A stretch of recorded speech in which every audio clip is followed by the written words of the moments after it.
අයිබෝවන් අද කතා කරන්නේ හේමාස් හෝල්ඩින් ගැන. හේමාස් හෝල්ඩින් PLC එකේ ඉන්ටරීම් රිපෝට් එක 2024 9 months ended 31st December 2024. අපි බලමු හේමාස් හෝල්ඩින් එකේ profit for the period එක කොහොමද කියලා.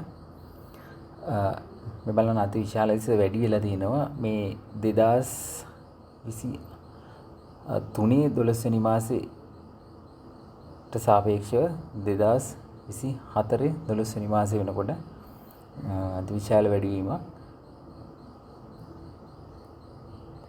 net asset per share එක ගත්තත් බලන්න 68.56ට තිබිච්ච එක 77.86ට වැඩි වෙලා තිනවා. 68.56ට තිබ්බේ 2023 දෙසැම්බර්. ඊට පස්සේ මාර්තු මාසේ 72.79 වුණා. ඊට පස්සේ 2024 දෙසැම්බර් වෙනකොට 77.86 ක්‍රමානුකූලව වැඩි වෙලා තියෙනවා. ඒ වගේම මේකේ තවත් විශේෂ දෙයක් තියෙනවා. අර මේක තියෙනවා the proportion of it reference to the existing shares to increase to take place by way of subdivision. ඒ කියන්නේ මේ subdivision එකකුත් announce කරලා තියෙනවා. මේක කොටස් එක කොටසක් කොටස් 5කට කැඩෙනවා.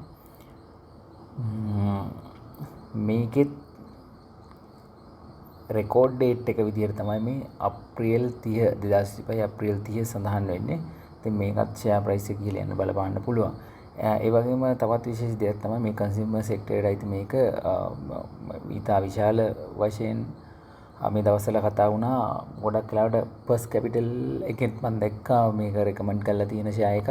ඒ වගේම බිස්නස් ඇඩ්වයිසර් එකෙත් මේ ගැන කතා වුණා. ඒගොල්ලොත් මේ ෂෙයා එක ගැන මේකේ වටිනාකම ගැන පැහැදිලි කළා. ඒ වගේම මේ වගේ ඊටා විශාල වටිනාකමක් තියෙන ඔක මතක් වෙන ඇති ක්ලෝ කාඩ් කිව්වොත් මේ විදිහට මේ ෆේම්ස් වගේ මේ වගේ ගොඩාක් ඇට්ලස් මේ ගොඩාක් දේවල් ඒ වගේම හේමාස් මේක ලංකාවට ගොඩක් බෙහෙත් වර්ග ගේන ඒවා ට්‍රාන්ස්පෝර්ට් හැම පැත්තෙම තියෙන ඩයිවර්සිෆයි වෙච්ච කම්පැනි එකක්.